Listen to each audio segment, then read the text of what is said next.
Hello, good morning, everybody. Happy Wednesday, day of movement or lack thereof sometimes, right? Hump day. So, question I've been tumbling around in my head. Can you separate the teacher from the teaching? Let me know in the comments if you've ever successfully done that and what that's been like for you to be able to extract a teaching and leave behind the messenger or leave behind the teacher or the inventor of that thing.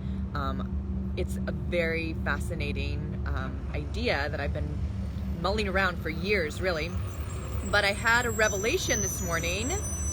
Big truck coming by. I had a revelation this morning based on remembering like some teaching that I took in, and that it wasn't really possible at that time to separate the teacher from the teaching. And I feel like the story that I'm going to share with you guys illustrates that perfectly for me. So I was traveling in 2016, kind of around this time actually, in January of 2016 in India, and I spent a couple of weeks in Varanasi.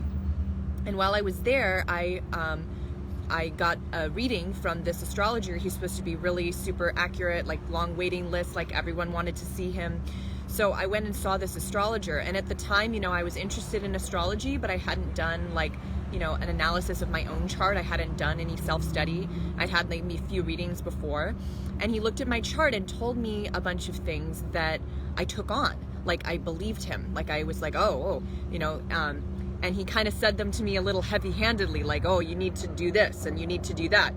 And so the things that he told me, they were things like I should try not to wear the colors red or the colors gray. And I should keep my hair long. It was better for me to keep my hair long, right, to combat or to balance out the Mars energy that I had in my chart that he could see. He also told me that I should not go back to the United States, and I should marry or be with an older man. And I took on some of those things.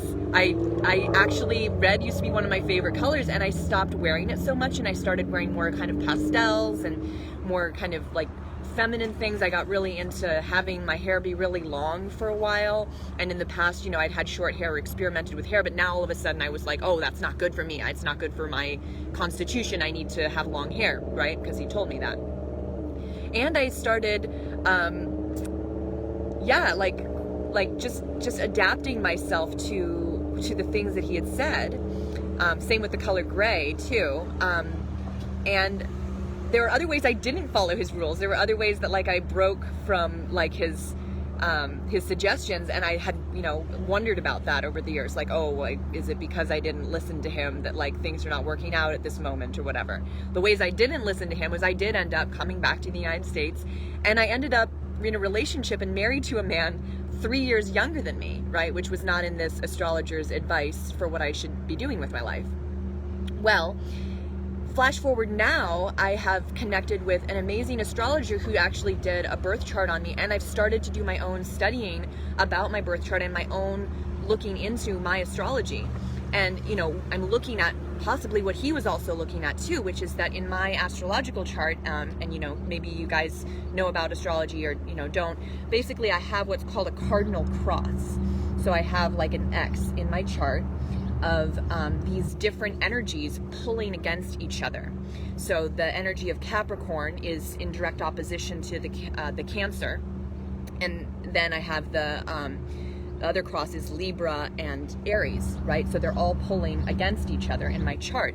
I also have a really strong Mars placement. I have Mars and Aries in the 10th house, and Mars and Aries is considered exalted. It's a very potent energy. And I also have a lot of Mercury energy, and Mercury is actually embodied by the color gray, which is the other color he told me not to wear, right? Red would be Mars, and Mercury is gray.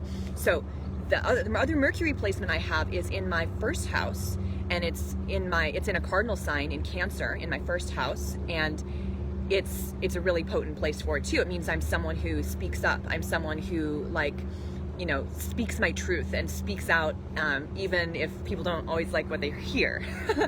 And oh, thank you, Tracy.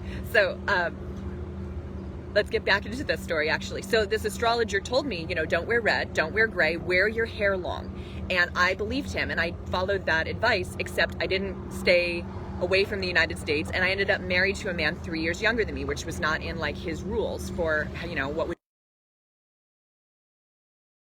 So flashing forward now, learning about my chart and getting an astrology reading from someone who looked at my cardinal cross, and instead of saying, oh wow, this is like a really strong energy that as a woman you should like tone back, right? Because this Indian man, he couldn't separate his own vision of what my astrology meant from his own culture, his own background, his own philosophy, his own way of viewing life.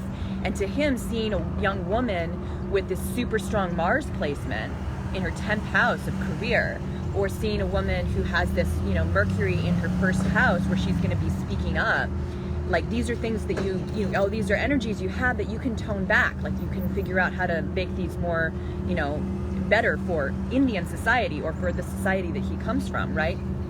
So it's just been fascinating for me to realize like that he couldn't separate himself from the reading that he did for me. The reading that he did for me had his culture, had his ideas, had himself in it.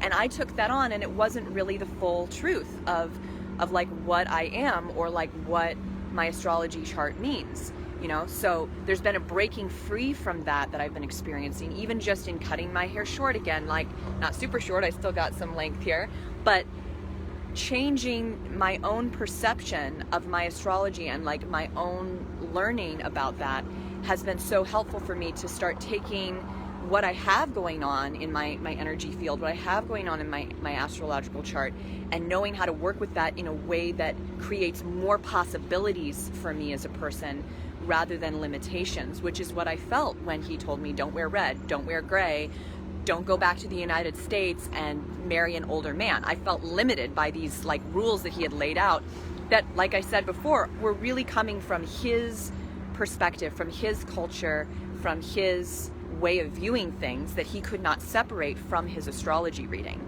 So, you know, where I'm ultimately going with this inside myself is that I'm looking for teachers, and I want to be a teacher who creates possibility for my students, who creates possibility for my clients rather than limitations, and really give them the tools to look at their own, you know, lives, their own astrology chart, their own information that they have about themselves, and decide what it really means for them and where they want to take it. So this is the bigger question, is like, maybe sometimes, not in this case, but maybe sometimes it is possible to separate the teacher from the teaching. And if you've ever done that successfully, or maybe you have a story where it illustrates that that wasn't possible, let me know. Tell me in the comments. I'd love to hear about some of your experiences with receiving teachings and how that worked out based on the person who was delivering the teaching, based on the person who was sharing that information with you. So, happy Wednesday, everybody. Let me know. Bye.